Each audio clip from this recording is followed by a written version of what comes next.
What up, man? It's your big brother K-Rino. Hope y'all can hear me. I know what you're thinking. You're like, man, 3 days in a row? 3 days in a row? What's really going on? Well, if I told you I'd have to, I ain't gonna say if I told you I'd have to kill you, but if I told you I would have to just hurt you, I guess. I don't know. But yeah, something happened where I had a little time window. So I decided to go ahead and come and holler at my peoples today, man. I think this a record, 3 days in a row. But it is open topic. As y'all come in, do your brother a favor and hit that like button. Hit the like button as you come into the door. Don't walk in my house and not wipe your feet on the floor. Well, not wipe your feet on the floor. Don't wipe your feet on the floor. But yeah, hit the like button as y'all come in, man. And we'll do a quick little open topic. Man, really? Scumbag and Dollar Bill done linked up. Ooh, oh my God, that's gonna be terrible. Man, that's some good news to hear, man. Two of my favorite producers collabing on these boys, man. This is open topic, so y'all feel free to ask any questions that y'all may have, or if there's any topics y'all want me to cover. I will if I am familiar with them, and we can get it on, man. Got a little time to chop it up with y'all. It's always good to see y'all, man.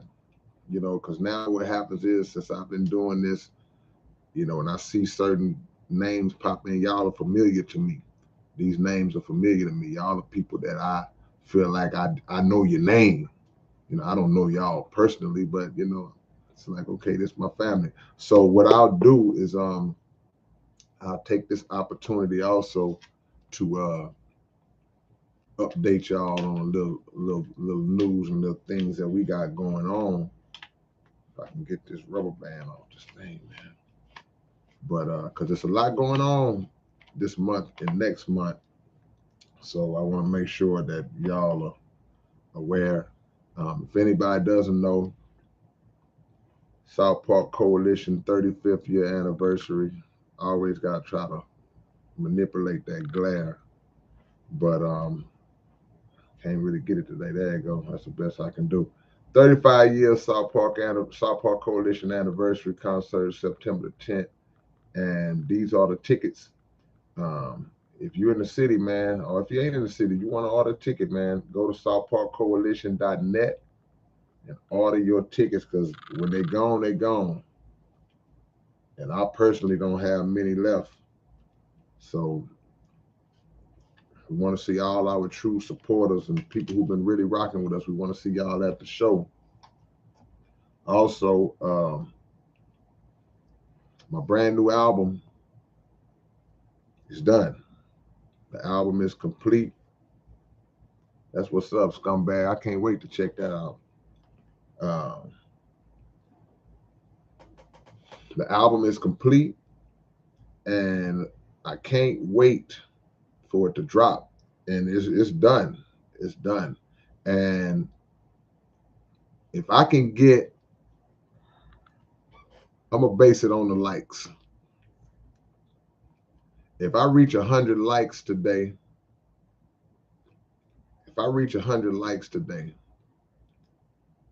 I'll tell y'all the name of the album. I'll tell y'all what I named the album. But I'll be taking pre-orders for the album this week coming up. So it won't be long. But this is open topic today. So the album is done and will be out soon. The SPC anniversary concert is next month. We have it's a lot going on. We have a showcase, me and my brother Point Blank, where the winner of the rap off artist gets a 5-minute slot to perform at the 35-year anniversary. So we got a lot popping, man. But we're gonna go into this open topic and see what y'all talking about. Let me go back up to make sure I didn't miss nobody.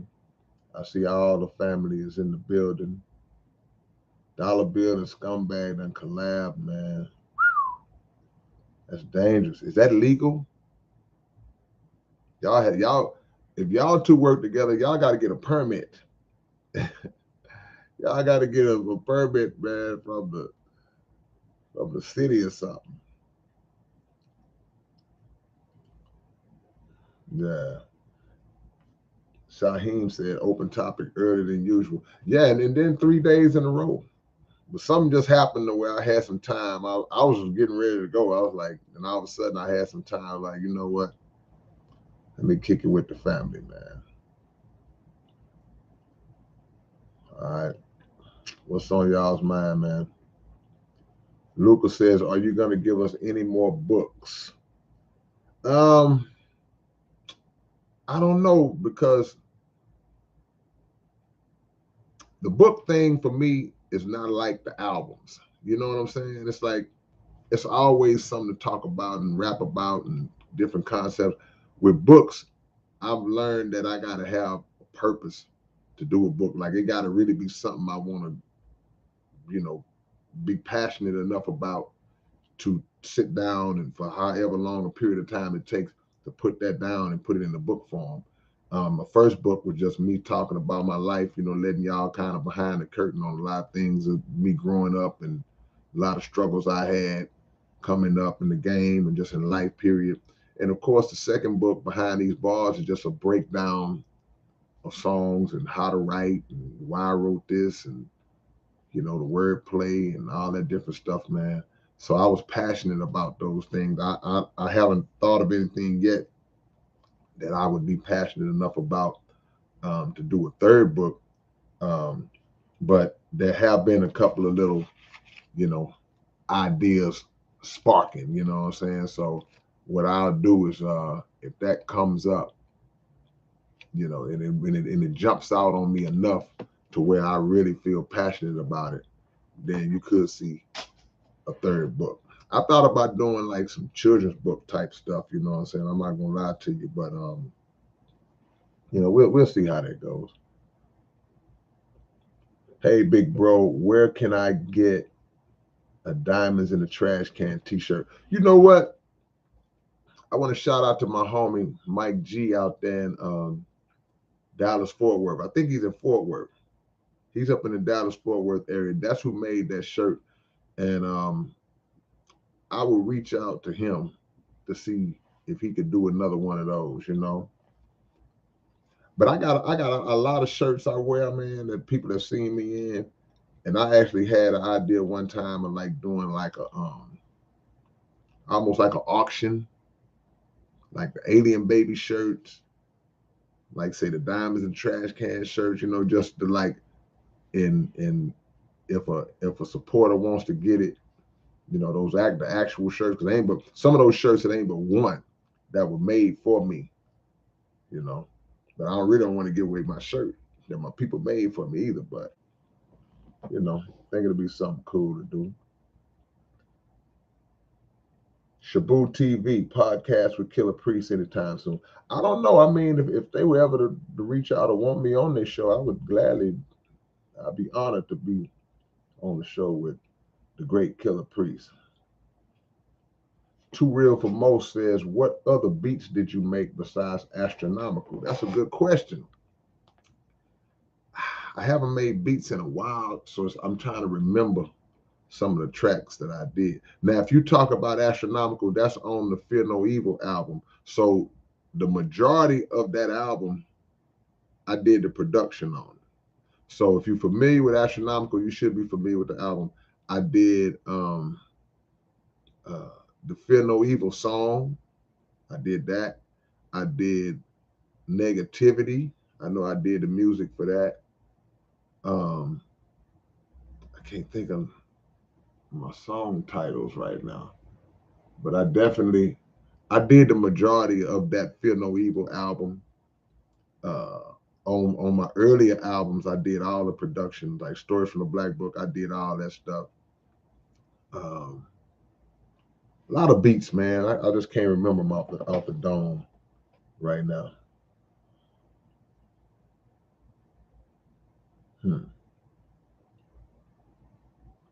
Justin Hunt from Hip Hop DA. What's that? Anna Mama Nama Bust a Flow. Drop some dough, I'll bust a flow. I freestyle, but the style ain't free. You know how I go. Justin Hunt from Hip Hop DX will be doing a breakdown on you. Okay, I appreciate that. Hip Hop DX. I heard of that before. I heard of Hip Hop DX before. I appreciate the love, man.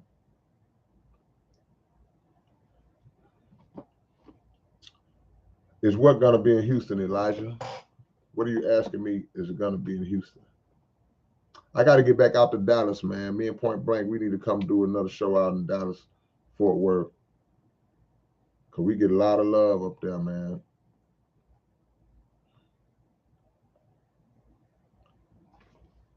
September 10th, the day before your birthday, man. Happy future birthday.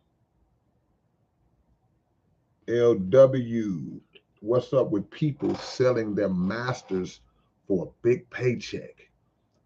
Oh, man, that's a great question. All I can say on that is everything is situational. And what I mean by that is just say if you're on the outside looking in, right? Like we are. We on the outside looking in, and you see an artist sell their master, sell the ownership of their music, right? We don't always know what went into that decision. They may be broke. They may be like, man, I'm in a bad place. I really need the money. These people that offered me $50 million.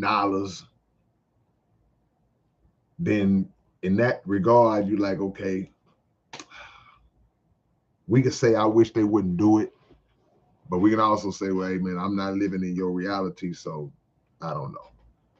Other times they don't understand the importance of ownership of that master and how those masters are um, bigger than them and how those masters represent generational wealth and legacy. A lot of times artists don't think of it like that. And some other times they get swindled out of it. They don't understand the value of it in the short term either, because you look at, man, it's $50 million, it's $30 million, $20 million. But you're not thinking about how the record label is now going to make hundreds and hundreds of millions of dollars forever and ever, because they own your work forever and ever and ever. And God forbid you sell your masters for whatever amount, and then by some chance you blow your money, you lose that money. Because people say, oh man, can't nobody have $30 million and go broke. Really? You better check history. So I don't know why they do it. I don't pass judgment or condemn nobody. I understand somebody comes to you with a $50 million check right there, and you might take it. You might, hey man, I can make this at one time. But too many artists fight to gain control of their masters, to have that legacy, to have that ownership and that generational wealth, than to see other guys and other artists sell it off. Everybody's different. But that's a really, really good question. What's up, Jimmy? What's up, Jovan?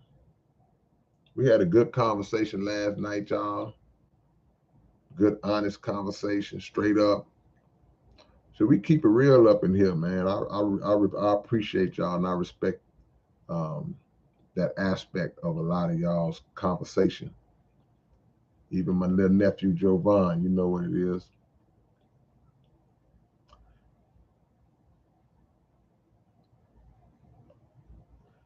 We can get you air ticket on radio. Hold on, you gotta How to word that a little more clear.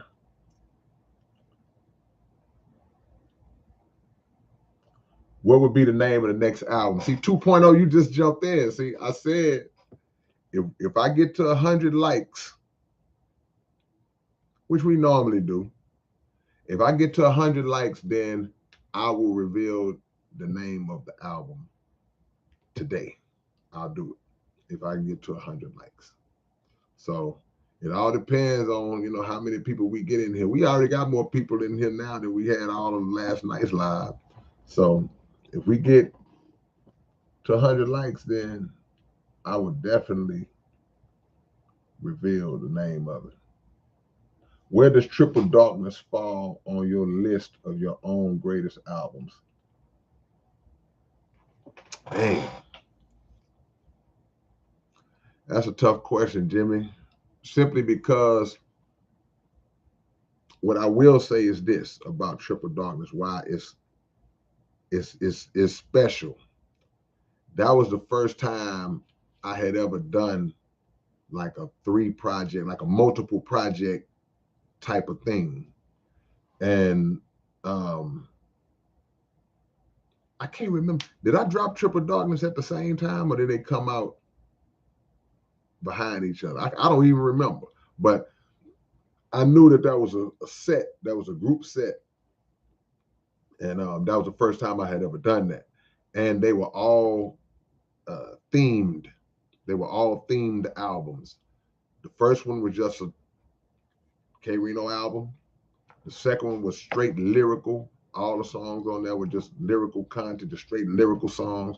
And the third one was a compilation with the fam. So it was a special project. I don't rank it as my best or among my best, but for the time, and there's some crazy stories behind that project too. Will we get an official K-Rino Cannabis collab album? I don't know. I never say never, but you don't know. You know, guys are doing their thing. I'm doing my thing. You know, you can never say. You can never say. I'd be down.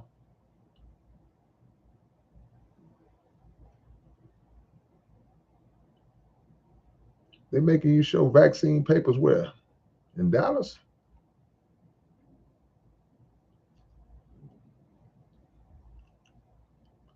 Yeah, I'm gonna come back to Dallas, man. We're gonna set something up.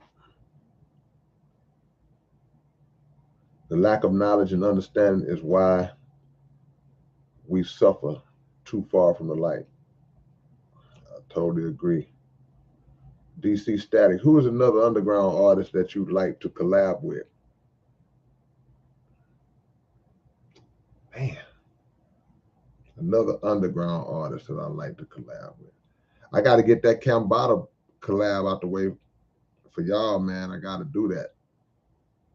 But it's somebody in my mind that I'm going to say that I can't remember.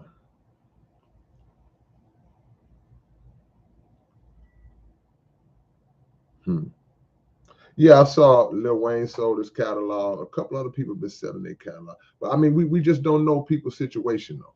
We don't know. Some people will say, well, man, if you had the opportunity to make, let me ask you this real quick, if anybody knows, how much did Lil Wayne sell his catalog for? Do anybody know the exact number before I say what I'm gonna say? If y'all can put it up real quick, y'all got these high-tech advanced alien phones. Find out how much Lil Wayne sold his catalog for. See, one person saying 100 million, somebody saying 55. Y'all like $50 million off. Okay, I got 250 millions. Okay, the OG KO is back up in this thing. Okay, now hold on, man. Okay, because people saying 100 million, people saying 50 million. I don't know the real answer. But let me say this. That means that it's anywhere in between 50 and 100 million, right? I'm getting more 100 millions now. Picture yourself being in a situation where you have an opportunity to make $100 million at one time. Not over a course of years and decades, you've accumulated $100 million, or you've generated $100 million. One check can get you $100 million, right? And what you have to do is you basically are selling your life's work, right? So you're an artist, you're a painter, you painted all these great paintings, and somebody comes along and says, man, I know you've been working on these paintings since you was 12 years old, now you're 42, but we want to give you $100 million for the ownership of your paintings. Even if you was the most hardcore, dedicated, true to the game person, you're going to think hard about that 100 million. Because what happens is, if you have any kind of business sense or any kind of sense, period, the argument would be, well, man, people say, well, man, you selling away your life's work, you selling away your legacy, and all that. The argument would be, the counter would be, well, man, I got $100 million. If I can't build and establish legacy off of that, and if I can't live a full life and still leave that behind for my family, then I'm tripping. Because with $100 million, you got plenty of money to purchase land. You got plenty of money to open up businesses. You got plenty of money to invest if you want to try to invest in other things to try to grow your wealth. But you can establish assets and a foundation and a legacy, a physical legacy that you can leave to the people behind you with $100 million. They say, well, what about your art? What about your work? What about all the blood, sweat, and tears and the time you put into that? Then they have to answer that question. They have to say, well, man, that work gonna still be out there. So put yourself in that position, man. Put yourself in that position. That's a tough one, man. Somebody came to me with $100 million and they wanted my catalog. You think I'm not finna act like I would just, oh, no, I'm not gonna do it. I don't, hey, man. See? Imagine royalties for the happy birthday song. Yeah. I think I looked that up one time to see who wrote that. It's certain songs that only have one word in it or two words in it, and it's a whole song.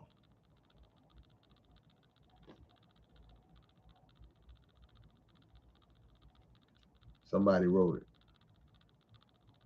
Open topic tonight, y'all. The argument for me is a promissory note. Refers to a financial instrument that includes a written promise from the issuer to pay a second party, the payee, a specific sum of money.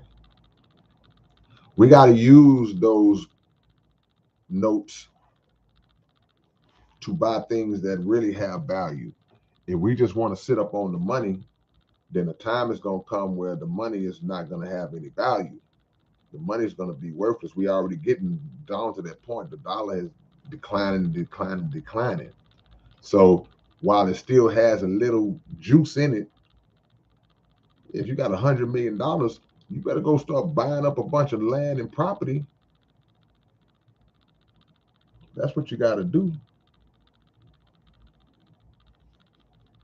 That's right. The mind is infinite. You can write new material. That sounds familiar to me. I've given people that advice on other levels. It's true, some millionaires could love it all and get it back because they are just built like that. And then let me say this on a bigger level. How many times have you seen companies start up? And companies like Just any company you could think of, and then Yahoo or somebody comes along and buys it for $1 billion, $400 million, $600 million. People do it all the time in business. They'll build up and establish a company and get real big and get real popular. And then one of these bigger companies come along and say, man, I'll give you $1 billion for it. And they sell it. The only time they may not sell it is if the playing field is level. It's like, well, I'm a billionaire too. I ain't really tripping on your money like that. I'm going to keep it and hold on to it. See it all the time. 3 Balls said it would take a while for me to pick a best album from your catalog because all your music has so much positive, uplifting pictures. Oh man, I appreciate the love, 3 Balls. I appreciate that, man. I'm trying, man. Your big brother is trying. Mr. Jones says a real artist is capable of producing more valuable art.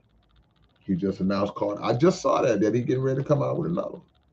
And that's the thing. It's like it's a bunch of ways to look at that, man. You know, I'm not the person that just hardcore. No, man, don't do it. But it's a part of me that does feel like that too, though. Because sometimes, man, it's like the diamonds in the trash can. If valuable things land in the wrong hands, then it gets corrupted. It gets corrupted, man.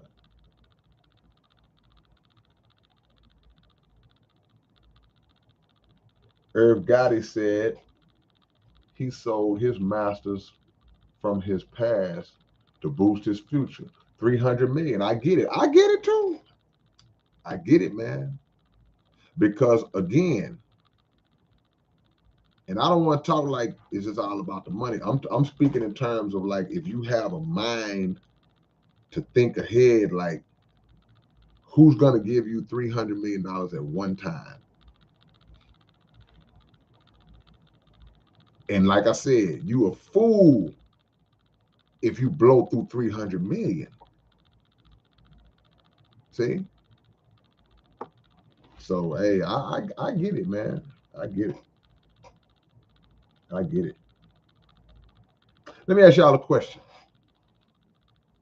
Since we're talking about that.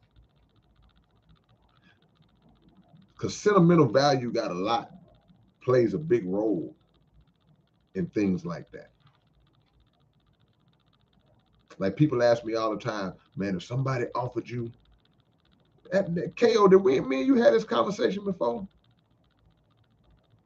Somebody offer you X amount of dollars for all of your black books. Would you take it? I've had that conversation with people before. Sometimes I'll be like, no, that ain't enough. But even if they hit a number that I feel like would be enough, it'd be something in me that's like, I just wouldn't want to sell it. That's my work. See? It's just something in you that's like, man. Even when the dollar amount goes ding, ding, ding, like, yo, yeah, that's a nice amount. So just imagine y'all who watching this right now, just imagine you had a photo album. And this photo album had photographs. It had pictures from your family, your great-great-grandmother back in 1896, all the way up to your grandmother, your cousins, your mama, pictures of you when you was little that nobody got. All these just pictures that these are one-time pictures. And say somebody shows up, you ain't rich, and somebody say, man, this is a nice photo album, and these are great old school pictures. Like, hey man, I want to give you $3 million for this photo album. Would you sell it? It's the only one. The only one of its kind. Would you sell that photo album for $3 million? Or would you say, man, this is my family history, man. This is my family. I could pass this down to my children and my grandchildren, and they could see where we come from. They could see our history, man, our lineage. I could show them, hey, this is your great great grandmother Ludabelle, and her mother was this and that. You can just go through. Would you sell it for $3 million? You ain't rich. You working on a job you don't like, bad at getting by. Would you look at the first way, or would you go, man, I could take that $3 million? Would you say, man, I can scan them pictures and put them on my computer, and I can still have them. I can still see them, but it's not the actual picture no more, though. The actual authentic picture. Would you sell it? That's right, a family heirloom.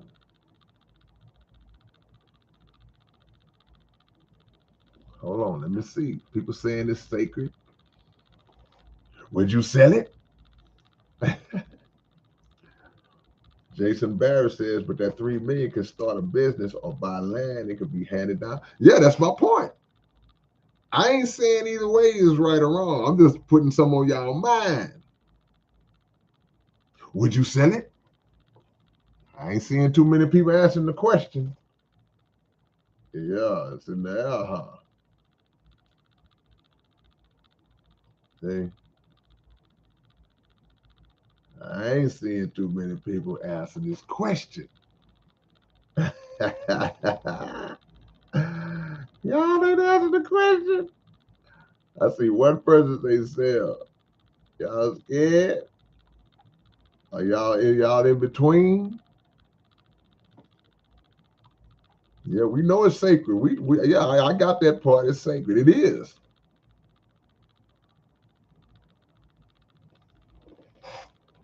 Y'all remember that episode of Family Matters with Steve Urkel and the little girl? They had a garage sale and she sold that quilt, and that quilt was a family heirloom that had been in their family for like 200 years. And it represent each patch on the quilt represented some member of the family through the generations, and she accidentally sold it. When she found out what it was, she was sick.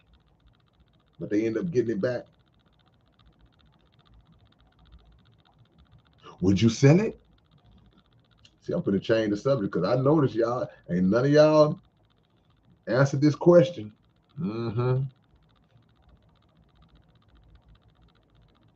Couple of y'all have answered. I'll say that. 2.0 says, nope, I'd rather be broke instead of selling my lineage.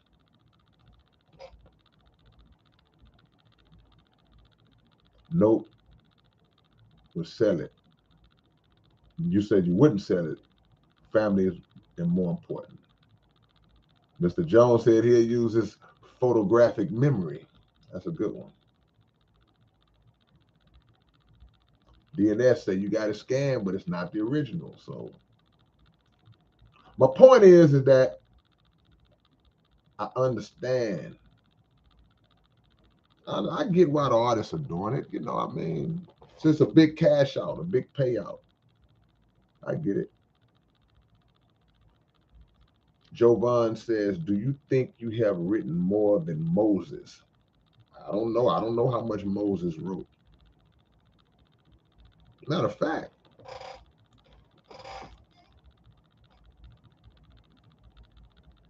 I know Moses couldn't really speak well. He had a knot. He had what they say he had a knot in his tongue, meaning that he had a speech impediment. I don't recall hearing about him doing a bunch of writing to know. But I mean, if he did, and if I did, if I had written more than Moses, I'm certain that I have not written more significant or important things than Moses would have written, definitely than what he said. He said, let my people go. Hey, man, God said, let my people go. I'm just telling you what God said, man. Are you all right? You ain't gonna do it? Okay, I'll be back. Money comes and goes, legacy is forever. That's right.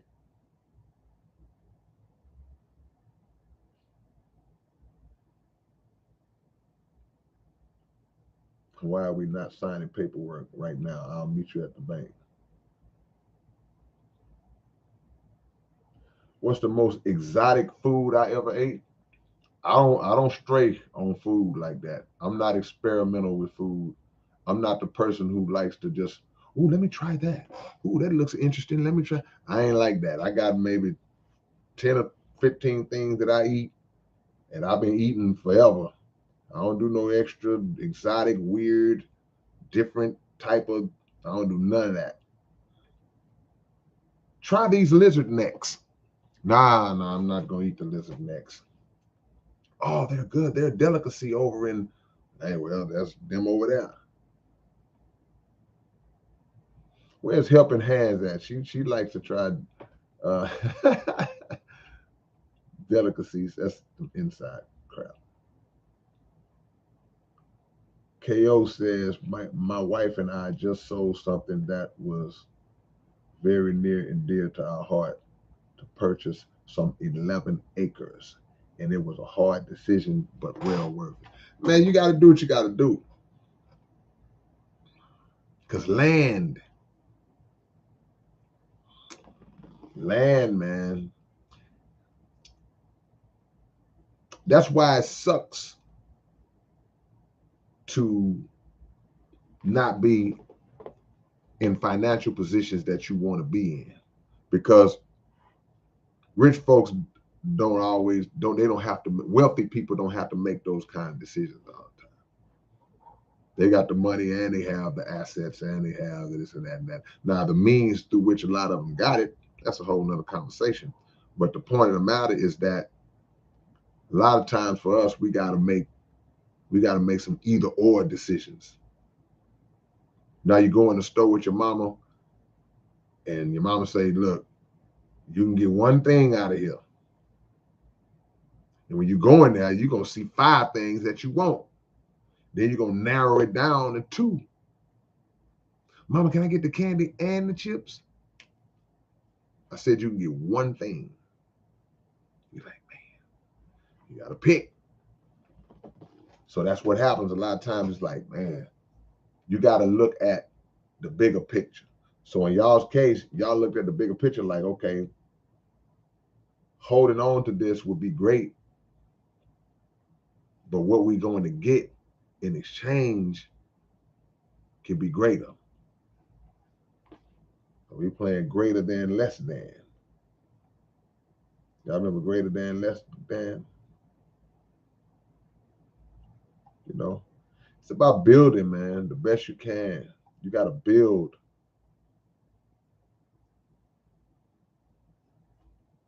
Would you buy an island and you don't eat meat? No, Jason, I don't eat meat. Little fish, no pork, beef, chicken, turkey. Would I buy an island? First visual, it would have to make sense. Like you hear about people say, man, I own an island, I own an island.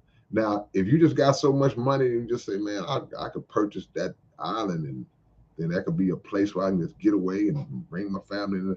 Okay, if you got it like that, then that's a beautiful thing. But if you just trying to say it from I guess from a real estate move, it would have to make sense.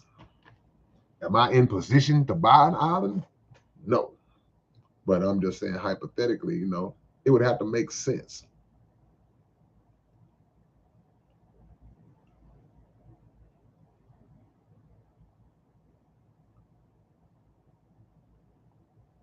That sounds boring. What sounds boring, LW? Buying an island? No, I'm just talking. What sounds boring?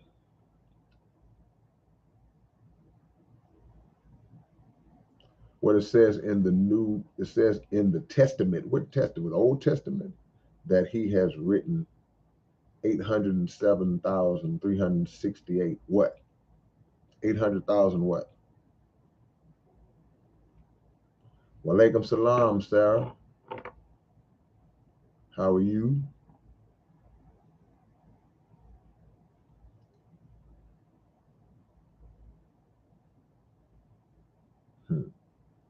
Watson 1776 up in here.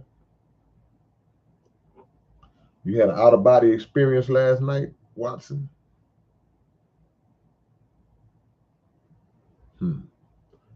Somebody tried to snatch you out your vessel? Man, we got an out of body experience from Watson. Mr. Urban World says he's having a deja vu, like we talked about this before. Is today supernatural day?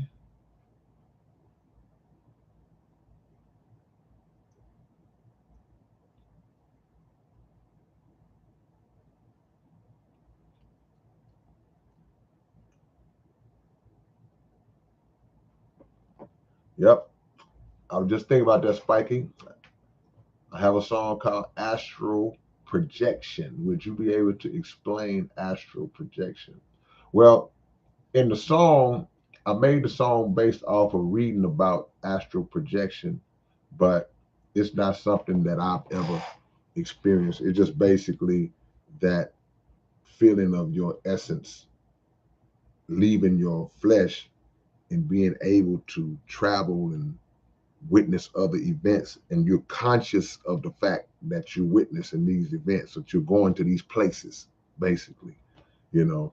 And like I said in the song, it's not the same as what's known as sleep paralysis, where sometimes you feel trapped inside your body, you be frozen, like you're still conscious of your surroundings, but you can't move, and it's like some kind of entity is holding you down. A lot of people that went through that, I used to go through that all the time, but I used to fight it off and just let it run its course. But the last time I went through it, I just called out God. I called out for God, and it broke me out of it. And I haven't had that problem since. Because you be stuck.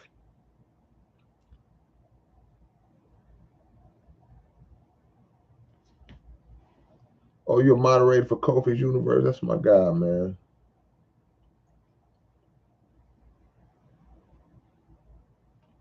Oh, you said 800,000 words altogether. They've attributed 800,000 words to Moses in the New Testament. Well, a lot of the scriptures are attributed to certain writers, may or may not necessarily mean that they wrote it or wrote all of it or wrote any of it. Just got to do some research on that. I don't believe in dinosaurs, short bus. I don't eat cereal anymore. My favorite cereal back in the days, I used to have a few of them, but it would probably be Pops. Gotta have my Pops or Tony the Tiger or something.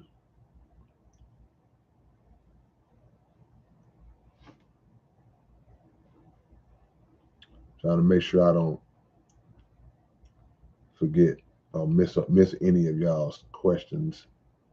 So I'm just dipping back. Y'all bear with me. Hit the like button if you haven't. We get to 100 likes, I'll reveal the name of my album. DNS says when you sell it, you want it back. When you don't sell it, you want the money. You know why that is? Because you want both. You want to have what you have and you want the money. Ain't nothing wrong with that. Oh, my food rotation. LW say my food rotation is boring if I'm eating the same 10 or 15 things. Yeah, I guess I can agree with that. I guess it's boring, but safe. Cause these days, man, you just I got a song on my new album that I want y'all to be interested in on that level.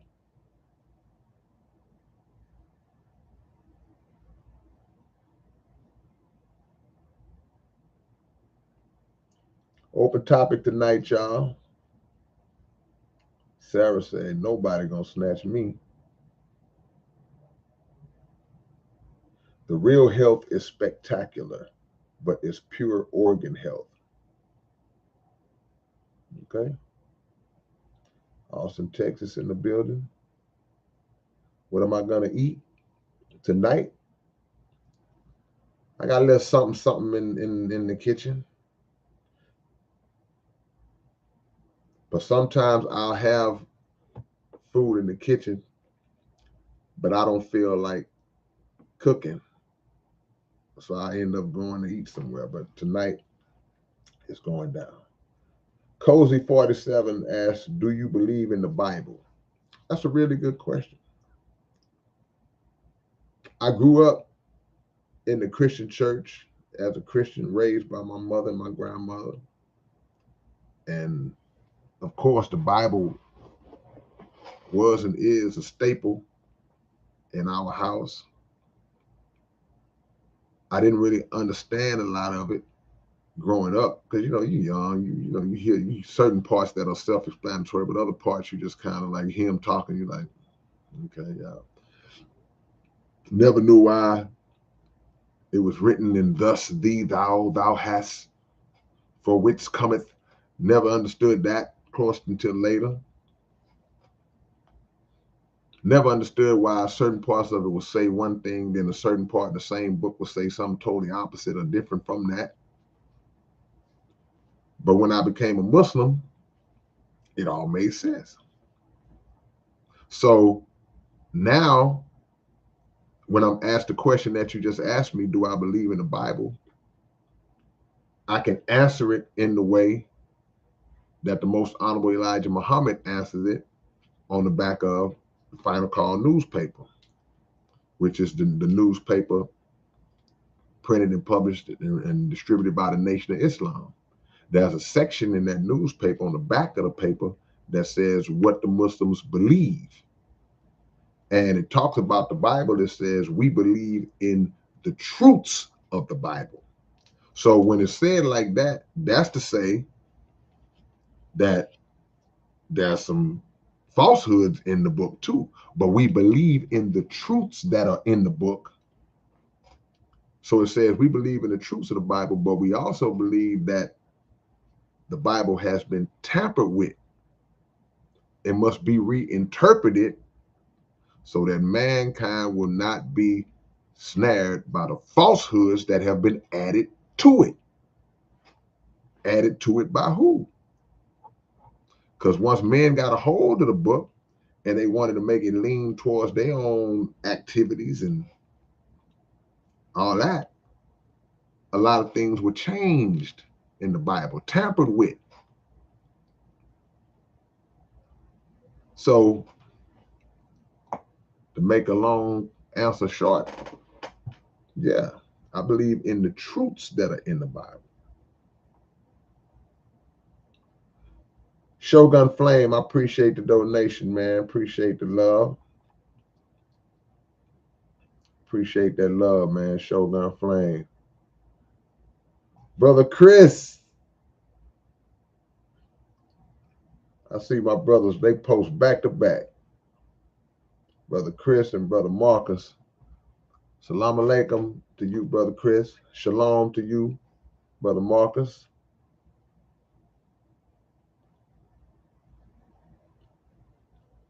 We listening to Death Season. The Snap still rap. Yeah, Snap posted something on Facebook a couple of weeks ago that I saw. A new video he did. He was going off.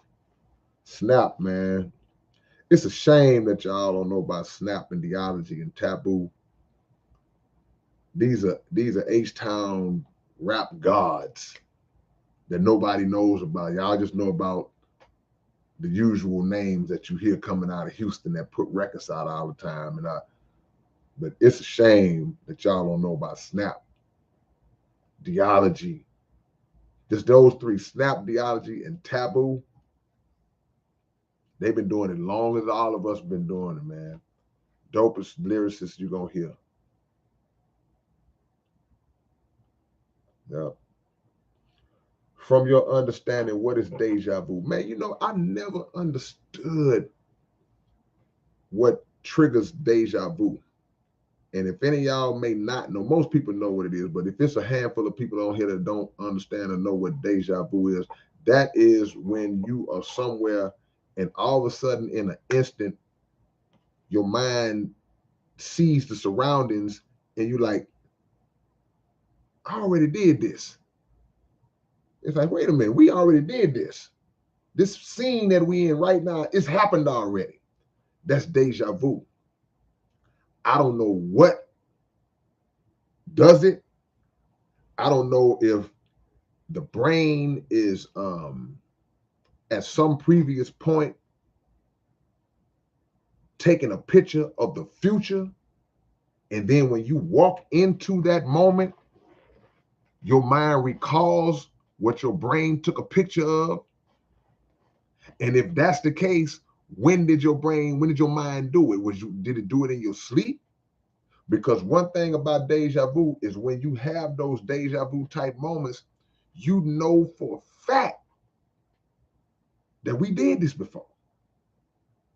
You standing around talking to your homeboy and leaning on the car, and all of a sudden you go, wait a minute, we already did this. And it's 100% in your mind that you did it. You recall this moment. It's like, you know what deja vu is like? It's like a future memory. See? And that's a contradictory type of phrase. It's like you're seeing a memory in the present, but at the time, wherever that memory was concocted in your mind, it was actually projecting into the future. That's a weird thing, man. I'm gonna have to do some research on that. But that's just my view on deja vu. Walaikum salam, Shogun Flame. Will there be another Father of the Flame part 2? I don't know, man. I don't really do like part 2s of a lot of stuff, you know what I'm saying? I do like, the storylines and all that. That deja vu is a trip though, man.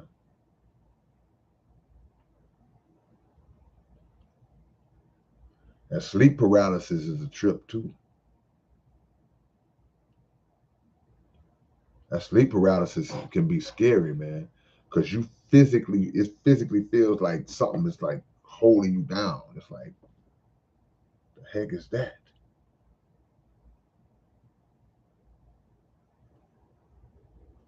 Tam, Australia.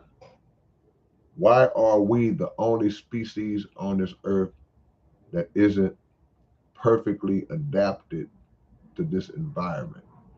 Fish, birds, insects, all perfectly adapted to this realm, but we need extras. What extras do we need? Because I don't necessarily agree with that. When the Creator created us, He knew what environment, how to create the environment that we could exist in the proper way. Now, if there are things that we do to the environment to corrupt it, then that's our fault. But you got to understand, we live on a planet, and that planet is created with an atmosphere, with a temperatures, and just the whole setup, the whole construct of the elements that exist on the planet that we live in are perfectly suited for us to exist on that planet. So you couldn't pick one of us up and stick us on Venus, because we wouldn't be acclimated to the atmosphere on Venus, to the living conditions. There's some planets that are 200 degrees below zero. That's the normal temperature. We couldn't live on that planet. So I don't agree that we are not adapted to our environment. I just feel like we do things to corrupt the environment, to pollute the environment. And as a result, we make it a little difficult, but we still here. So let me know what extras you say we need.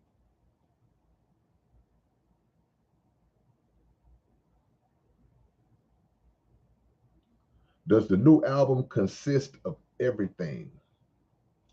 No, I don't consist of everything. I'd have to have 1,000,000 songs on it. But we got some stuff on now.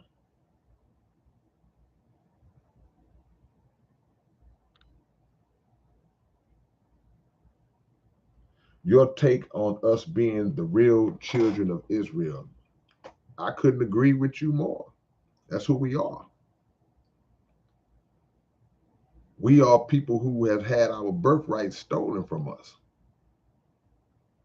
But we are the true children of Israel.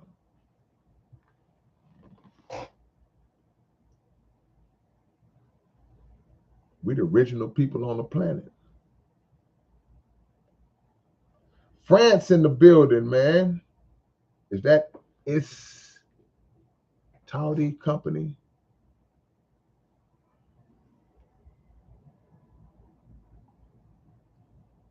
Man.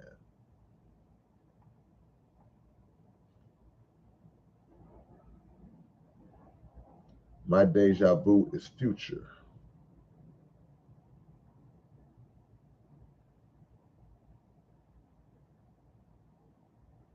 LeBronzo said deja vu has to deal with the parallel universe. Uh-oh.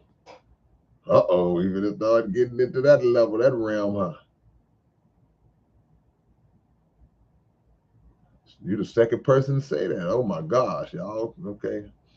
I'm gonna stay out of that one. I heard of VA kill Christos. I heard of him.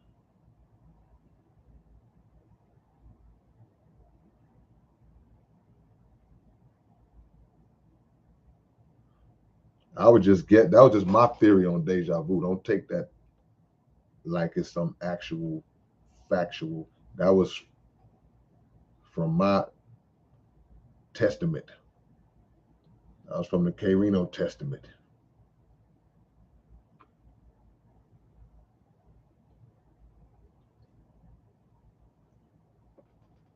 France up in this thing. Open topic, man. What are your thoughts on Def 4 and Raw Flush? Just H-Town legendary groups, man. Shout out to the homie Rick Raw, man. R.I.P.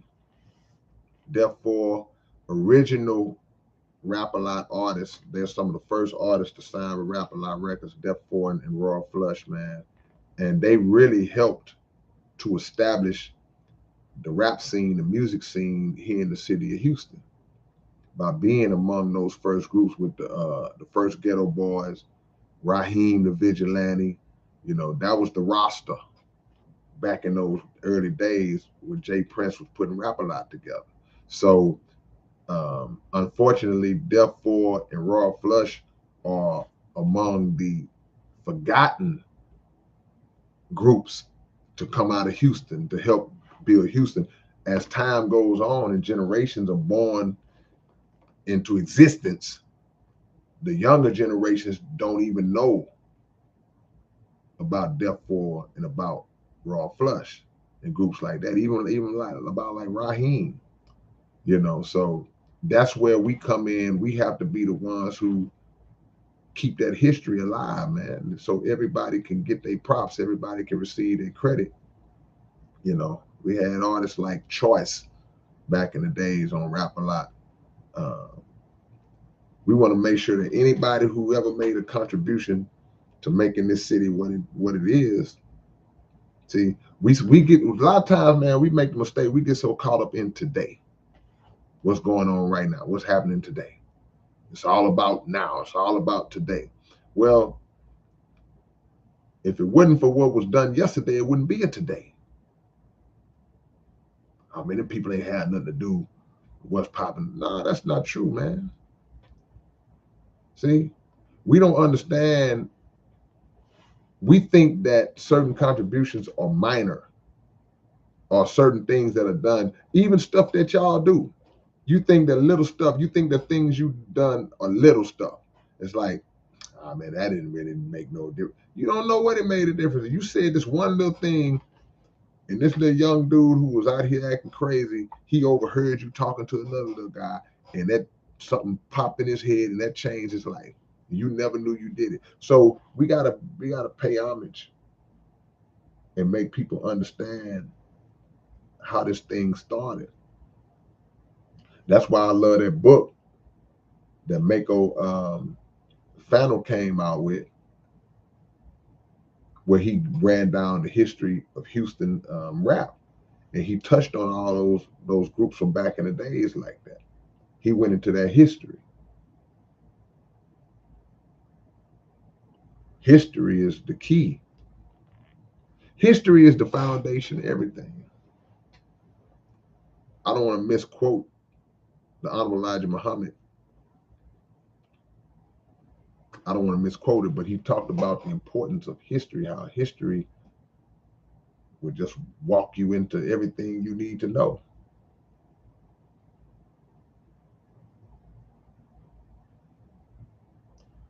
Roman wise, I mean, I did the Sorcerer Saga, so that's just a series of sequels, right? But a lot of times, I'm not going. Okay, like I give you an example. Like we just got through talking about Lil Wayne, and he's getting ready to drop an album. It's called The Carter Six. That's not really my style, He dropped The Carter. That was a classic album. So I'm not gonna name every one of my albums the exact same name, because that's just not my style. Now for him, it's what it is. It's like, man, but that's just not my thing. All my albums have a different personality, like that comes to me. It's like, this album is this. It's like George Foreman naming all his sons George, But if that works for you, do your thing. The brain is a truly remarkable mechanism, no question about it, Brother Chris. Atif Khan, what are your thoughts about Elvis Presley movie? I haven't seen that movie. I'm not a big Elvis Presley fan. Elvis was a hero the most. I bet y'all can't finish that line. I ain't a fan of Elvis Presley like that. Elvis Presley was a thief to me. He just watched black artists and said, how can I steal that? And incorporate it into my thing and get all the credit for it. Ooh, look at Jackie Wilson. I can do that dance. Yeah, I'm going to steal that. I ain't a big fan of Elvis.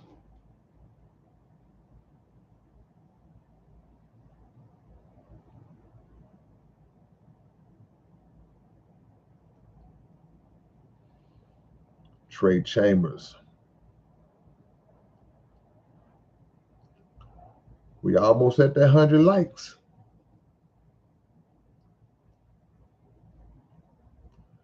Silencio. My girl just broke up with me. What's good, peeps? That's a heck of an introduction. You walk in the door and just imagine you walk inside the room.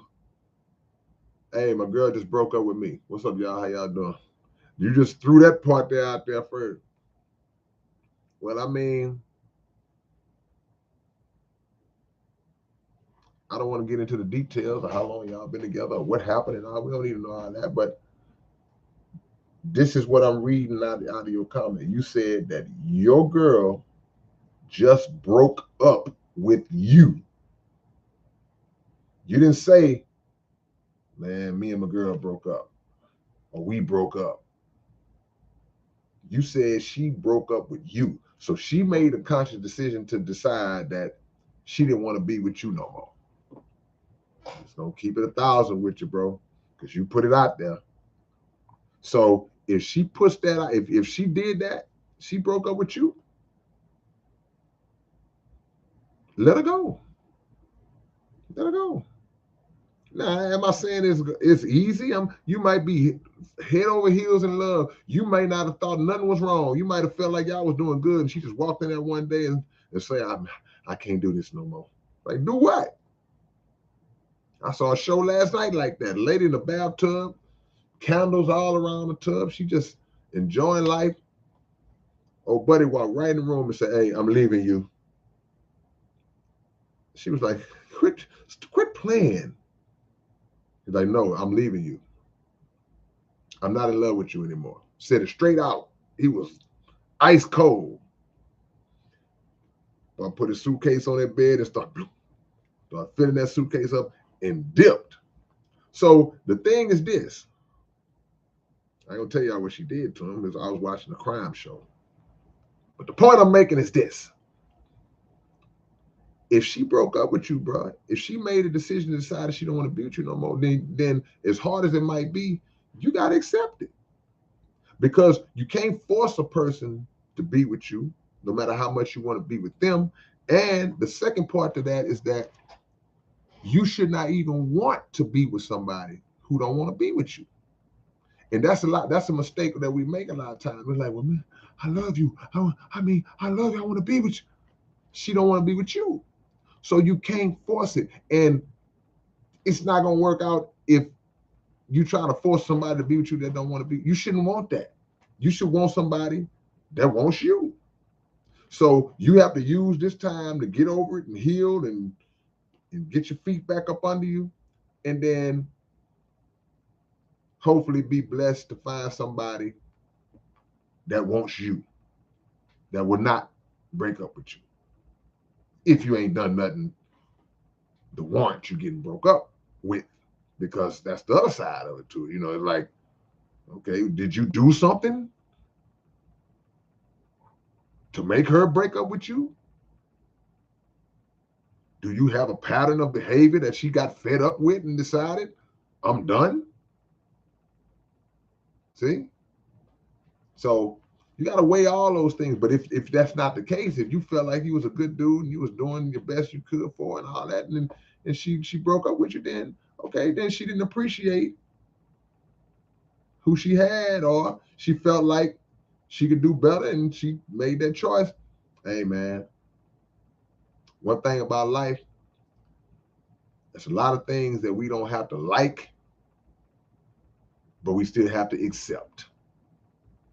There's a lot of things we don't like and that we got to respect, and a lot of things we don't have to respect.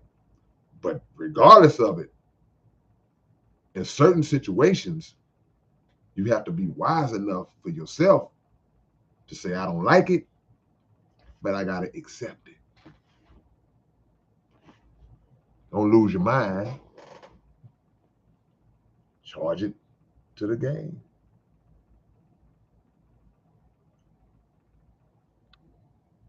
Elvis, Dollar Bill say Elvis was almost a better thief than Columbus. Yeah, Columbus was a bad dude. Columbus liked to kill babies and everybody. He just lied and said that he discovered something that people was all. I'm just gonna walk in your house and say, man, I just discovered this house. I'm gonna name your house after me.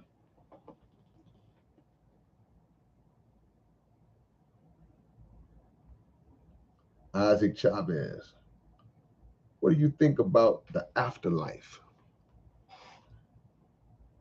I want you to go on YouTube and listen to a song I got called Heaven and Hell. And it's based off the teachings of the Honorable Elijah Muhammad, where he teaches that heaven and hell are not places that you go to when you die. They're conditions that you live under while you are alive. And we've been taught about this ghost that comes out of our flesh when we die and floats either up or either floats down if you was just this evil, wicked person. Go listen to that song. It's called Heaven and Hell. I break it down just strictly off of the teachings of the Honorable Elijah Muhammad. Who is the best lyricist to you? Ever? Best lyricist. That's like asking who the best basketball player. It's hard to pick one, Jovan. It's hard, man. Hard to pick one because it's too many. And you be in different moods. You're like, man, I want to hear some Rakim today. Man, I want to hear some Kumo D today. It's just everywhere, man. I want to hear some Tila Rock. I'm speaking about my era of people. Hard to say who the best lyricist is, man. Because it's too many great ones. Too many great ones, man.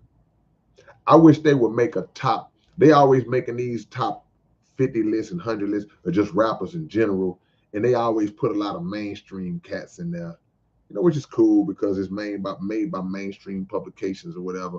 But I really wish that they would make a list of like the top 50, 100, just pure lyricists, just lyrical rappers, technician, scientific rappers. Just make 100 lists of them. I love to see that list. It's hard to pick one. Hard to pick one. You'd ask me that 25 years ago, I could have easily picked one. Now there's so many.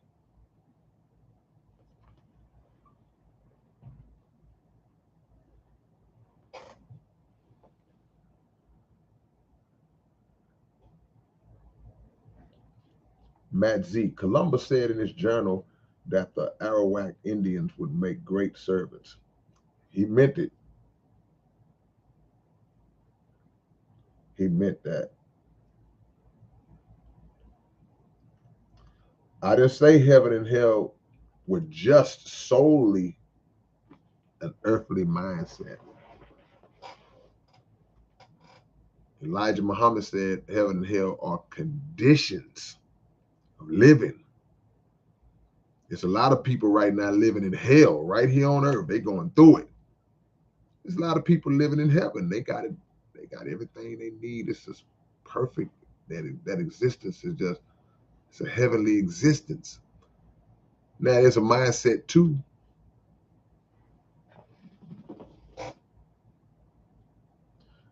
Would you say we should all aim to live in mansions to create our own heaven or any path? It ain't about mansions.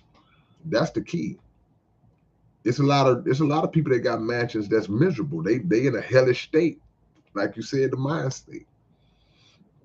Or they still live in a hellish condition, even though they got money, even though they got mansions and cars and all that. They on drugs. Or if they not on drugs, they teenagers on drugs, which is killing them. It's hurting them. It's destroying them because they feel like I provided everything I could provide. And my son just, he going to jail. He getting drunk. He wrecking the car. He stealing out the house. And you living in hell. So it ain't always about, heaven is not rooted in material items.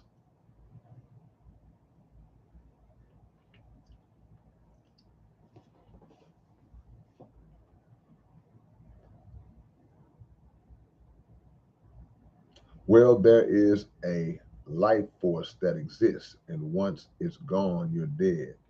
If it wasn't, they would be able to revive virus. Yeah, I agree. I just believe that life force goes back to the creator.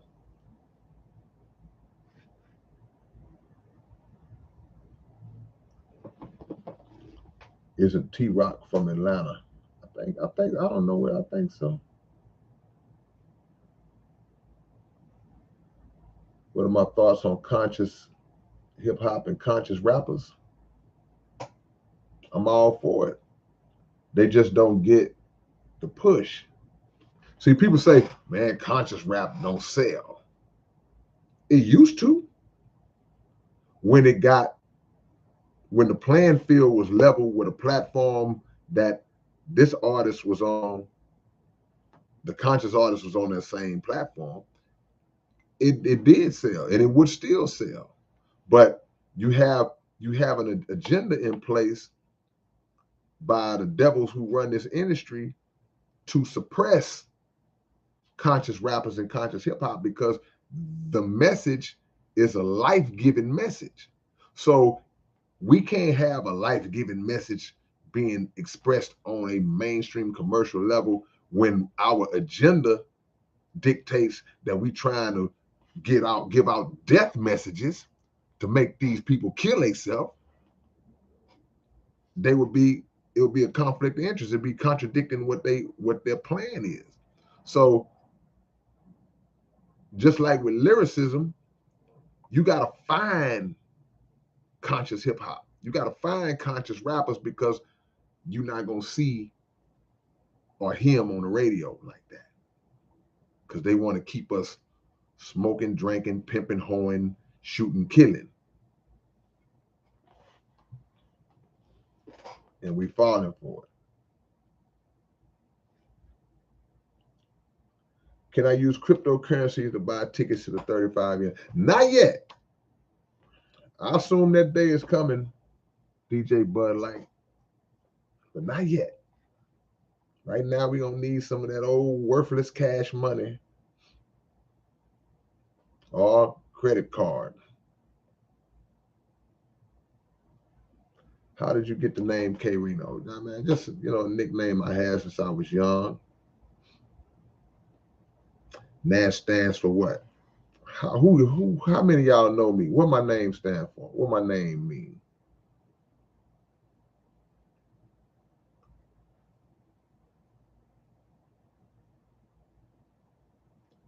Do you like Big L music? Yeah, Big L was dope, man. Big L was one of the greatest punchline rappers ever. Even to this day, Big L been gone for, when did they kill Big L? Was it in the 90s? Big L been gone over 20 years, right? He still got to be top 5 punchline rapper all time, and he been gone 20 years. He didn't even have time to really create more punchlines that he would have created.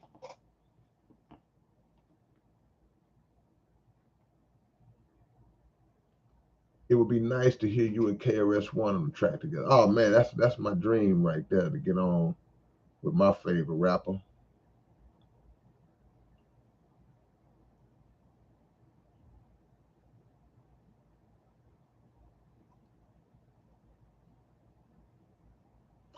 Yeah, man, cannabis. I say this every time. If you wanted to try to make a list of lyricists, cannabis gonna be either 1 or 2, depending on what your preference is. You can't put him at 3 below. If you put him at 3 or lower, it's an insult for his lyricism. If you put cannabis at 3 or lower, you say, well, man, I got him at 3. That's an insult. He's either 1 or 2. Ain't no way around.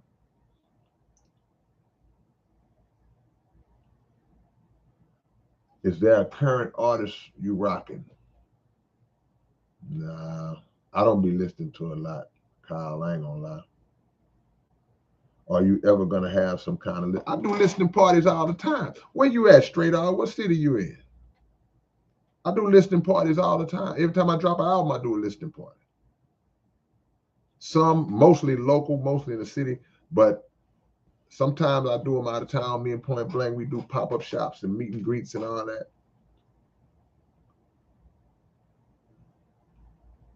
See, if I could consolidate y'all, man, then y'all would be up on everything that we doing. I could create a database. I tell you what, this is what we'll do. That's up to y'all now. Y'all can't be saying I don't be trying.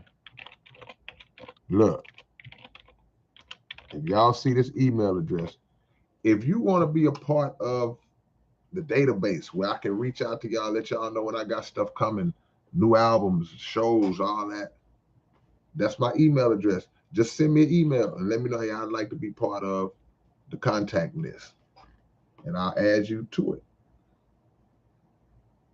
So y'all won't be thinking like, man, when are you gonna do this? I'm like, I always do that.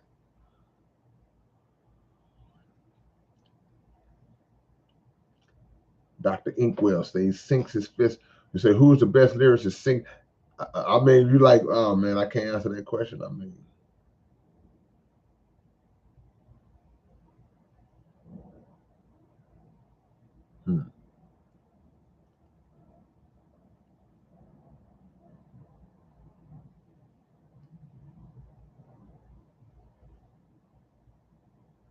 yeah, man, there's too many greats out there, man. Let me catch up. Let me catch up. I'm gotta feel behind. I be going backwards.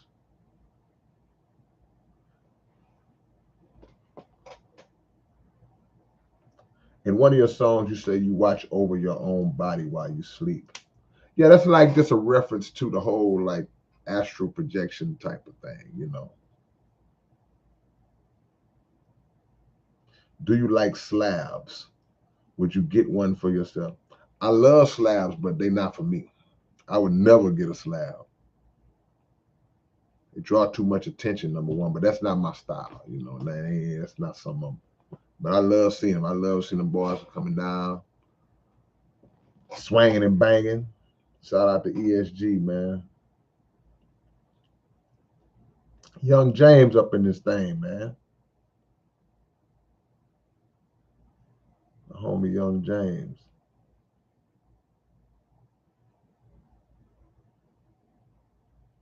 No, I haven't been in communication with Pharaoh Pedro.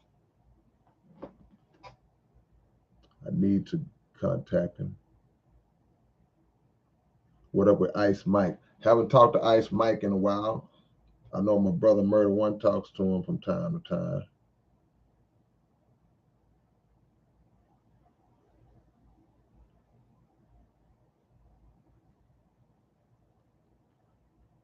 Well, yeah, I don't know what Big L was into. I just mean just the punchlines and stuff. He was dope.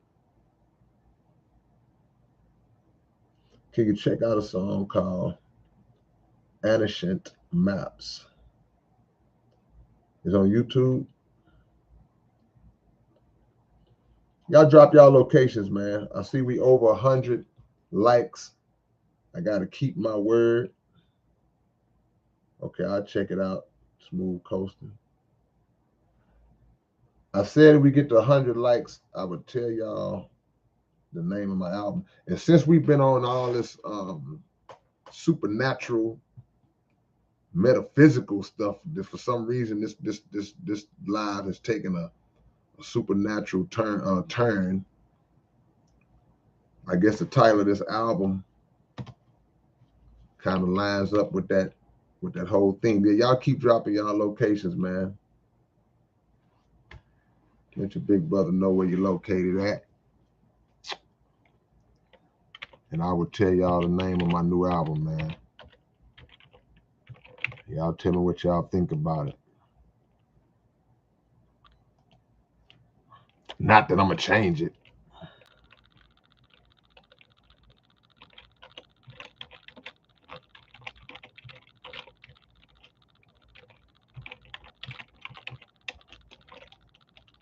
Let me see. I'm typing slow, y'all. Y'all gotta forgive me. I didn't go to school for this. Let me know if y'all see that. We all over the world, man. We all over the world. King Kong, I appreciate the love as usual, man. Also, like I said, if anybody wants to go to the show, they can't make it to the show, and I hate when I can't get the angle to take that glare off this ticket.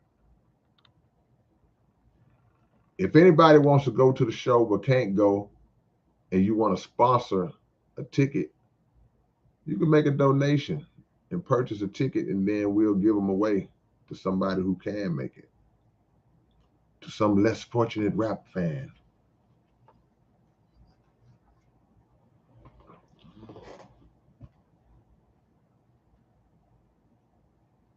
Appreciate the love, King Kong. Did y'all see the title?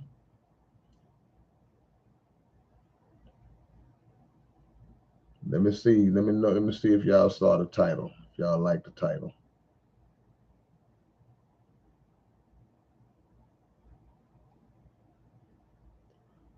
We up in this thing all over the world, man. Dollar Bill. We not gonna never link up. It's all good. Whenever we meet up.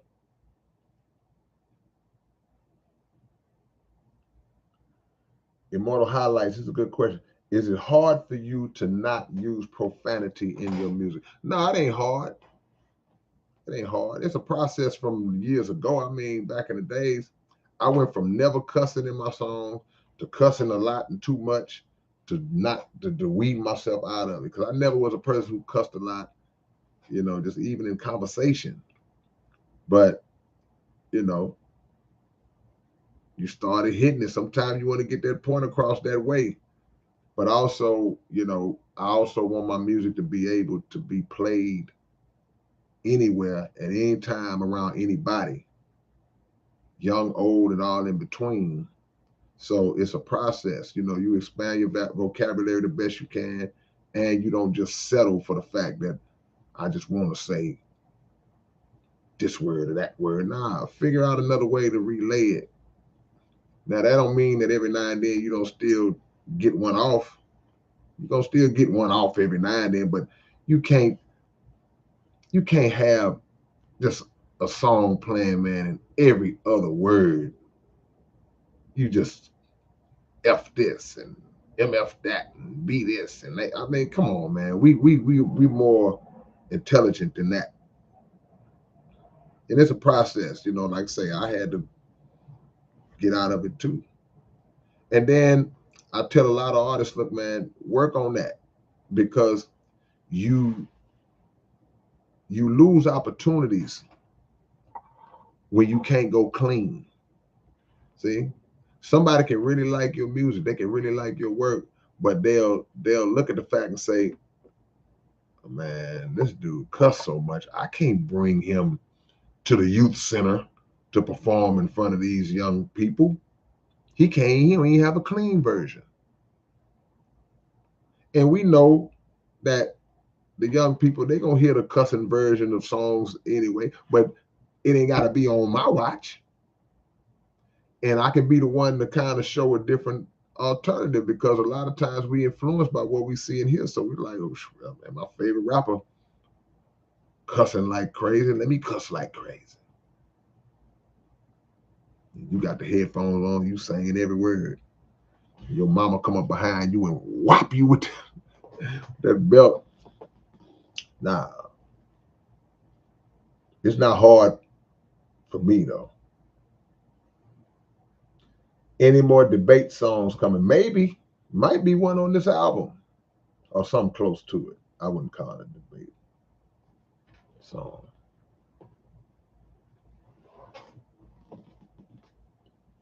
So y'all like the title? Yeah, Rakim didn't really cuss that much, man. Every blue moon, he'll slip one in there.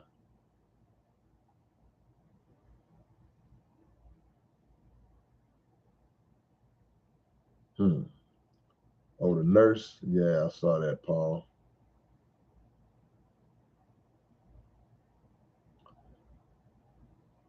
And see, you just stand out. If you ain't got to cuss and go crazy like every other, you just stand out. It's a difference. People recognize a difference in you. Anything you do where you're not exactly like everybody else, people recognize the difference.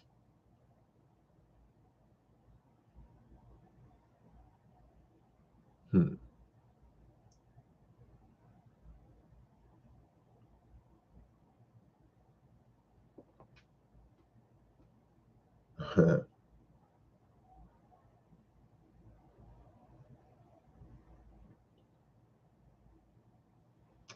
Hey, now I understand some people cuss so good.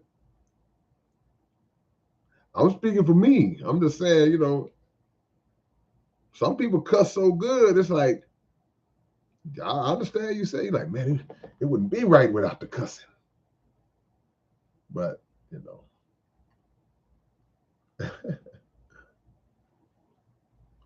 Yeah, but these days, yeah, you're right, 2.0, the mama might be singing the lyrics along with the child. They both cussing. Perez, how do you become spiritual? You already are spiritual. We just got to tap into our spirituality. We got to tap into that. You got to work your way into that. And a lot of times you tap into your spirituality through praying. You pray to God, you pray for the connection. You pray for the connection between he and you to get stronger. And then you let your works start to connect you more. So you out doing good things, good works, speaking life into people, speaking life into yourself, operating on certain principles. See, then you do what's called, you transform. You start to transform into a different type of person. See, because you can be carnal, meaning that you just all about the flesh, the physical, but you transform yourself into a physical being operating on a spiritual plane with that kind of mindset. But it's work. But it starts with praying and making that connection to the creator. 3 Ball, I appreciate the love, man. 3 Ball, I mean, that boy out there just letting that thing go from deep. At least that's my interpretation of it. I appreciate the donation, 3 Ball.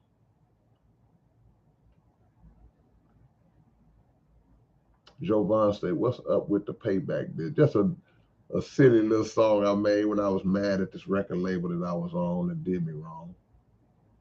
So I just shot some slugs at him.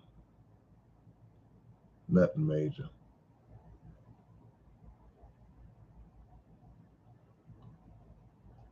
Is that Lucky Daily?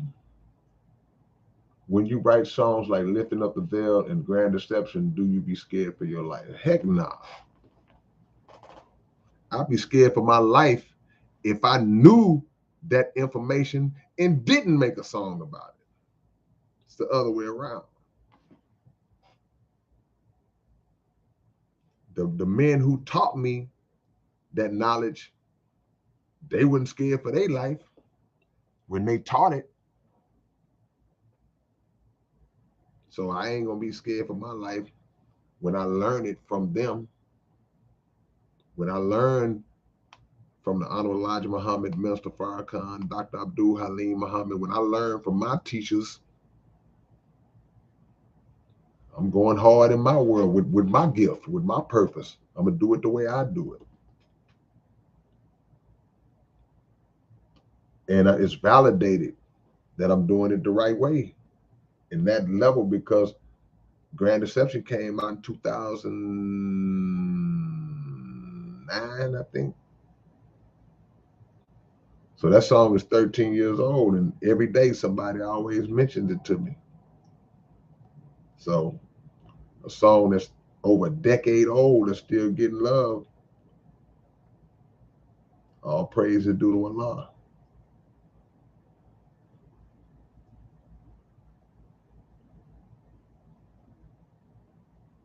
Can we get the meaning for you behind the album title? Well, yeah, we all know the term telekinesis. The word telekinesis, which means just having that ability to move objects with your mind, just through thought. But we also move objects with our mind musically, meaning that if you say the right words, if you create the right song, it moves people. And you're moving them with something that was conceived in your mind. So it's a form of telekinesis, even if the movement may not be physical movement. Of course, a beat come on, people gonna start moving and dancing to that beat. That's telekinesis. But also people can be moved, like we talk about in the spiritual, people can be moved in their spirit. You can sit in one place and just be like just moved by something that you hearing. It's like it's lifting you, it's levitating you, lifting your consciousness. That's telekinesis. But since my name is K, I named it telekinesis. So there it is. And it's funny that you asked me that question, Dollar Bill, because guess who did that beat? Guess who did the beat to the title song? Grim Cook says, if you had a collection with every one of your albums ever, I would buy it. An album with all songs you're featured on it too. Well, I can't say I got everything that I ever did, but I got the majority of my catalog. So if that's what you want to do, Grim Cook, let me show you what you got to do. Go to that website I just typed in, and or better yet, you know what? Because a lot of this stuff ain't on the website. Let me say that. It ain't on the website. So go to that email address, email me, and then we'll put it together.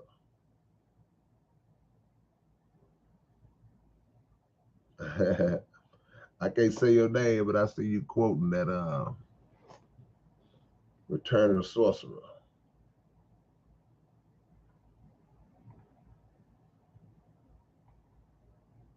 Yeah.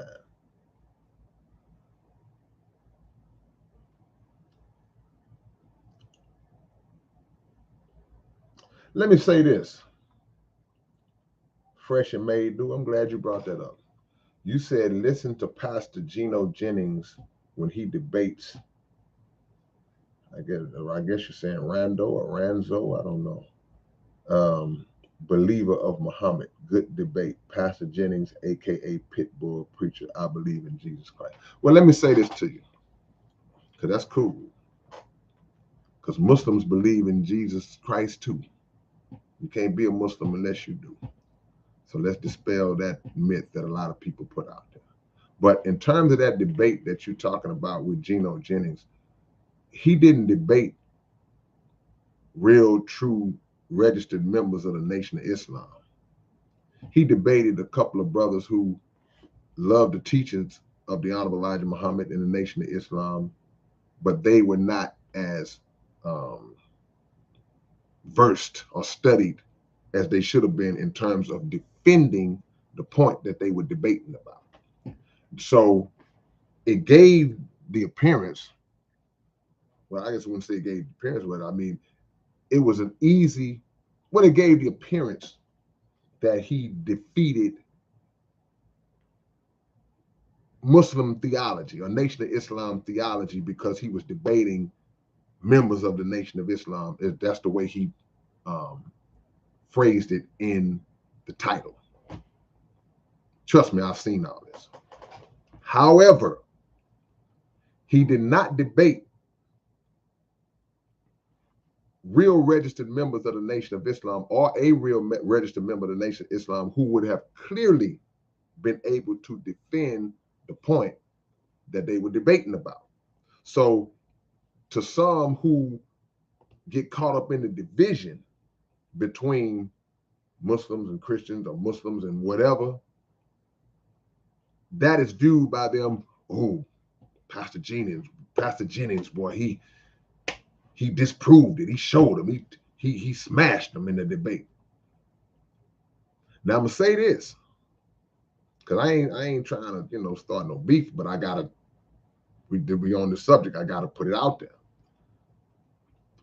There is a brother who was absolutely a member of the Nation of Islam, who was absolutely qualified to speak and debate on that very point that he was debating those brothers with, who reached out to Pastor Jennings multiple times after seeing that same debate and said, Brother, I'll debate you. His name is Dr. Wesley Muhammad. I'm sure you might be familiar with him. Just go on YouTube and put him up.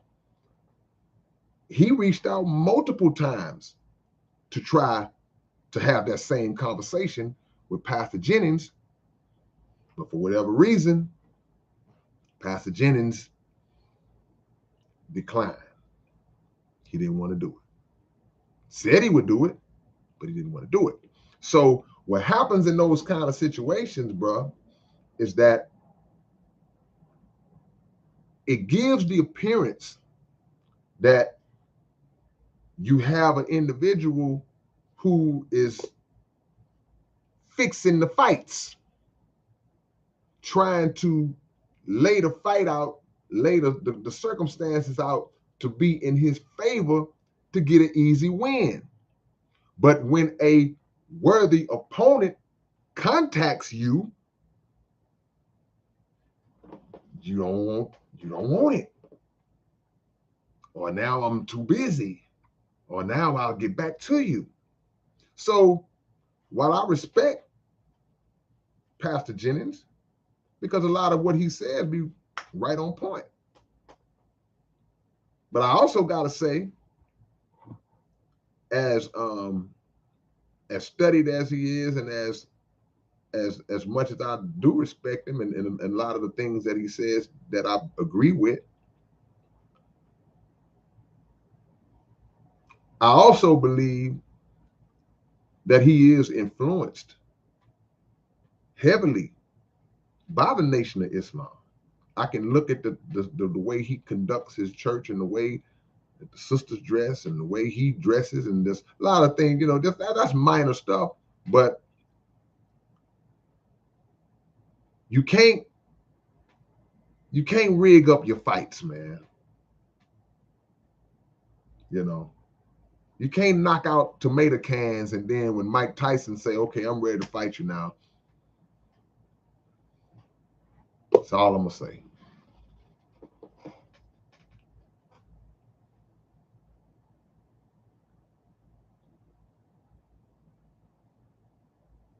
I hope so, Immortal Highlights. I'm trying to, you're trying to grow, man.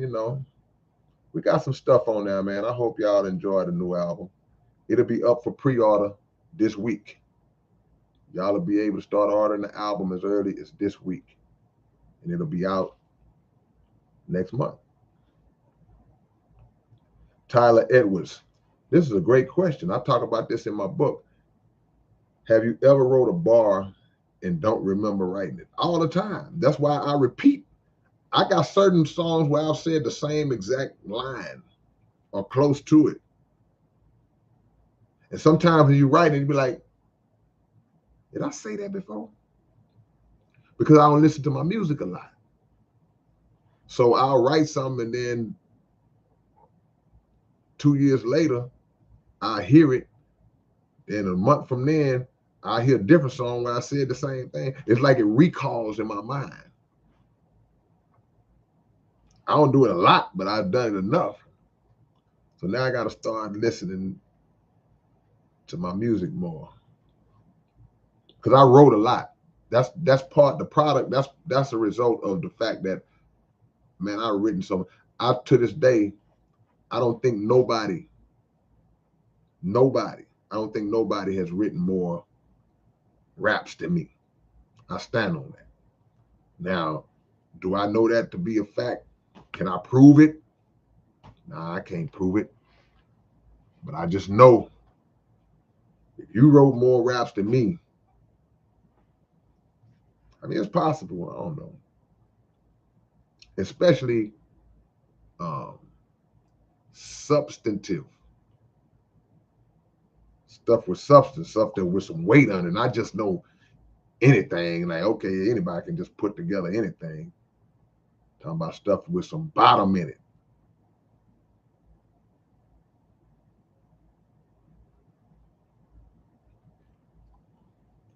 Yeah.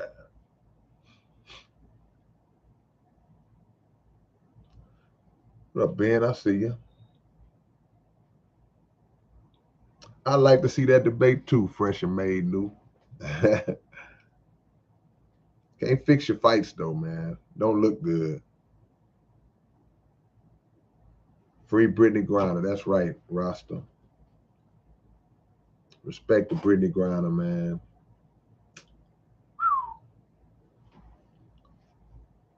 Keep praying for her.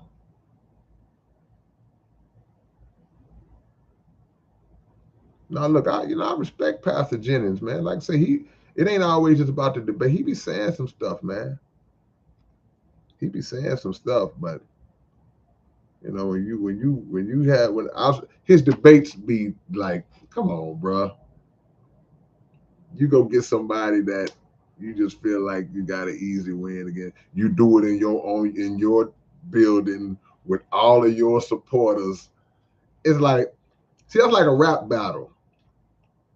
Back in the days, man, back when I used to battle rap a lot, it was like if you battling the right person, it was like, man, I'm gonna battle you.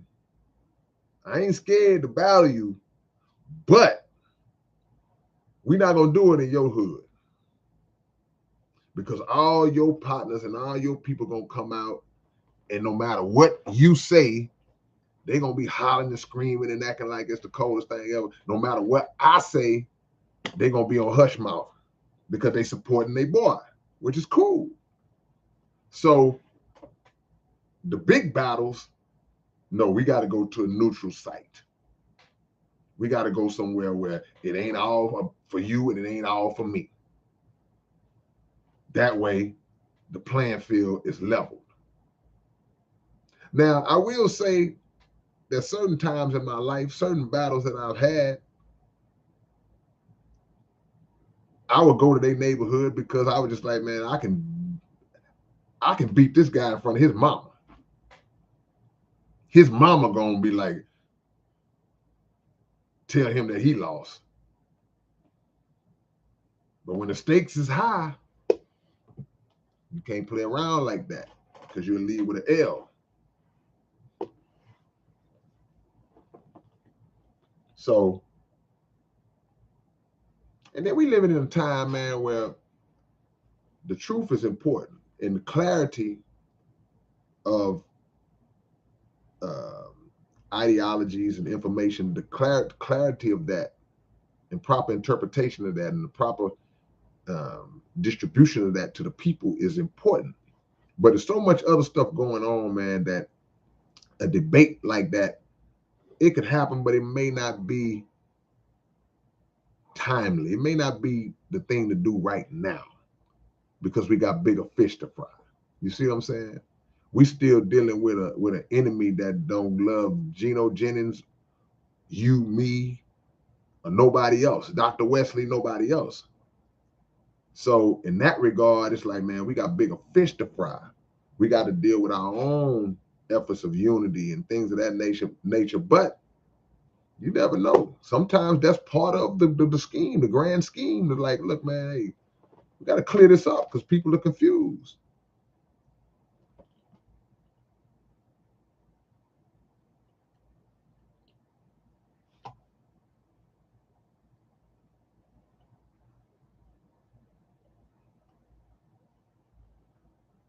What artist inspired me the most?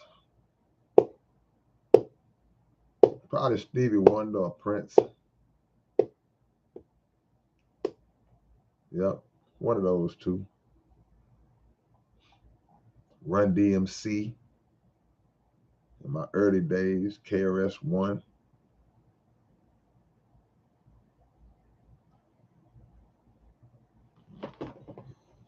The Castodon says, wait, why are we sending respect to Brittany Griner? Shorty got caught slipping on them laws. What I missed. The same way, I don't know if it's you, but the same way many people walk around here showing respect to gangsters, naming themselves after mobsters and killers. I'm Capone this, I'm Corleone that, I'm Gotti this. Same way we show respect to them. The same way you show respect We show respect by carrying last names that ain't even our original names. The same way we show respect to people in the neighborhood who sell poison to their own people and things of that nature. Oh man, that boy, that here, he a gangster. So you have a sister who gets caught with less than a gram of cannabis oil and some vape cartridges and gets sentenced to 9 years. Yeah, I'm gonna show her respect. Because from what I see, she's standing up, she's standing firm and standing as strong as she can on it, because the punishment don't fit the crime. Now we understand the laws and all that. We understand, we can say accountability and all that. Well, she should have checked the bag. She should know. Cool. That's cool. But the punishment don't fit the crime. So we can't just throw her in this box of, hey, well, she did. Hey, that's what she did. Like she murdered somebody. People have got less time for manslaughter, for killing somebody. People have received less time than that. Now we know Russian law, 99% conviction rate. We understand all that. We understand the sentence carried up to a 10-year term. We understand all that. But I'm not gonna denounce her or make mockery of her or treat her like, I ain't finna be on some that's what she get type of attitude when you got caught with less than a gram and get 9 years for it. Yeah, respect to Brittany Griner. I guarantee you, if that was you, you would be thinking, man, they gonna give me that for this?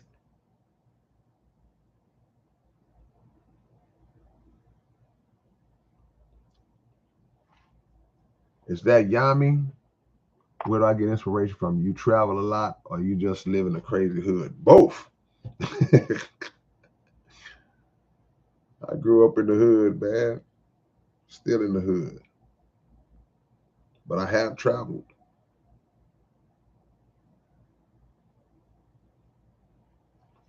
And we understand that Brittany is not in America. We understand. We know exactly where she is. Because if that would happen over here, as corrupt as America is, we wouldn't even be talking about it no more.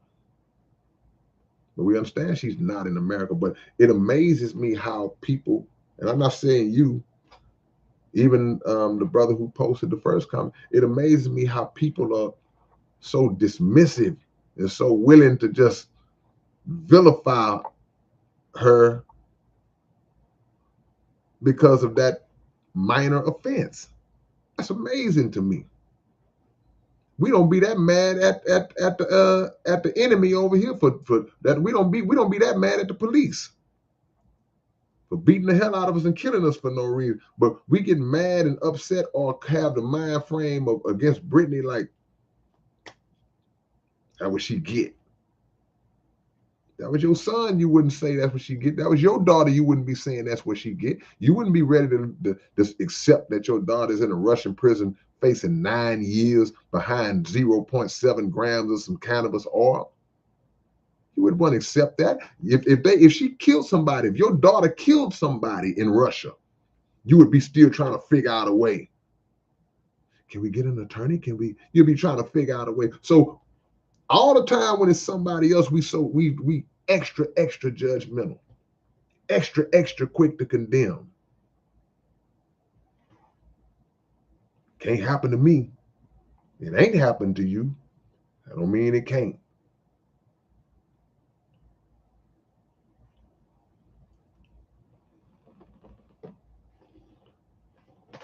And we don't know what else is behind that. We don't know what else is behind that.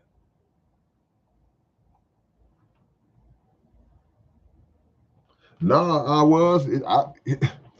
look, man, I saw a Facebook post. That's why I was talking about the fact that we don't understand that we live in two different Americas. I saw a Facebook post when she got sentenced, with all these racist Confederate flag waving cats, and they was going in. They was acting like she murdered somebody.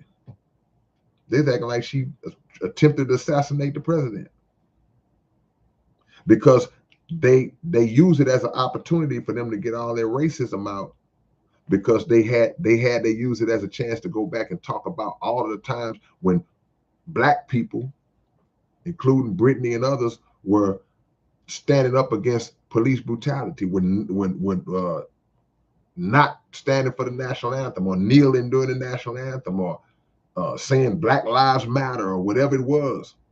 They used that as a moment to twist it and say, oh, well, that's what happens when you disrespect the flag. That's what.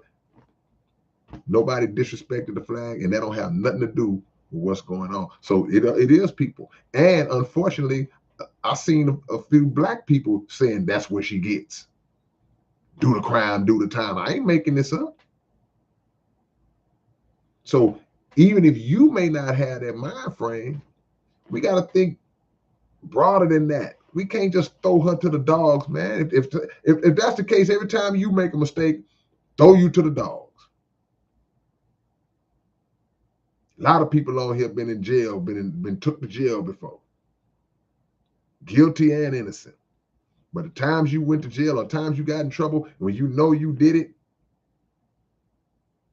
you had to call somebody, and what the person you call say, so did you do it?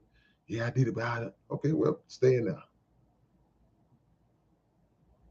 See?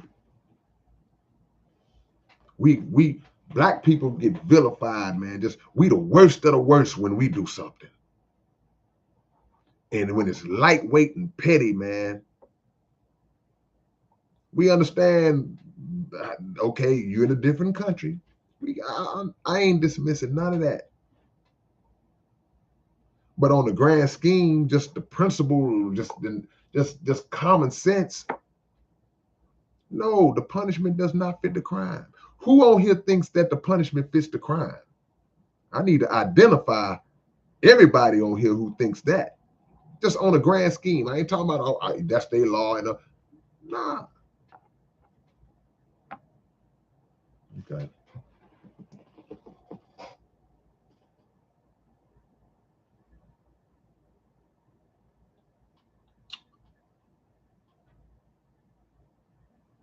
Appreciate the love, Rasta. Rasta Gideon. Appreciate you, man. It ain't my place to say it should be legal. I ain't saying, oh man, they should legalize it. You know, I'm not a weed advocate. I'm just saying. See, the lady tried to say, this is what I'm saying. When you see those racists come out and make those comments about her, like they glad that she's in that they're glad she received 9 years for 0.7 grams of cannabis oil. When you see those people come out, you know what kind of mindset they got. But my point is, if that was Sue Bird or Diana Taurasi instead of Brittany Griner, those same people would not be saying what they saying. Forget the coach trying to say, if that was LeBron James. Nah, baby girl, you got it twisted.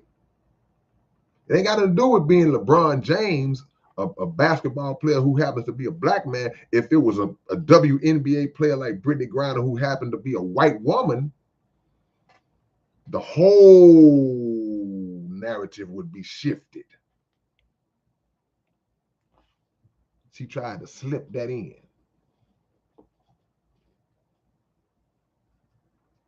So I'm a support. That's why I said respect. Also respect coming from the fact that she's standing strong through this. Some of y'all would have been collapsed. Mama. Yeah, she get respect.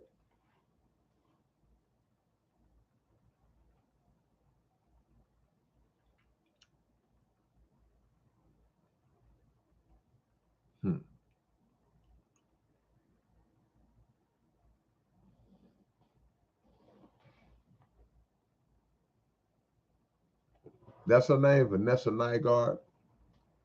That's the coach's name. I think that is the coach.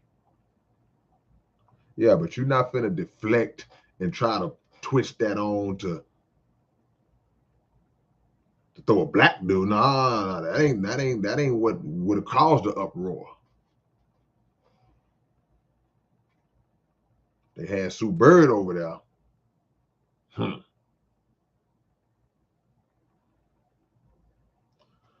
No, Jovan, I do not know what uoplocephalus is. No, cephalus has something to do with the head. But you putting out all these giant words.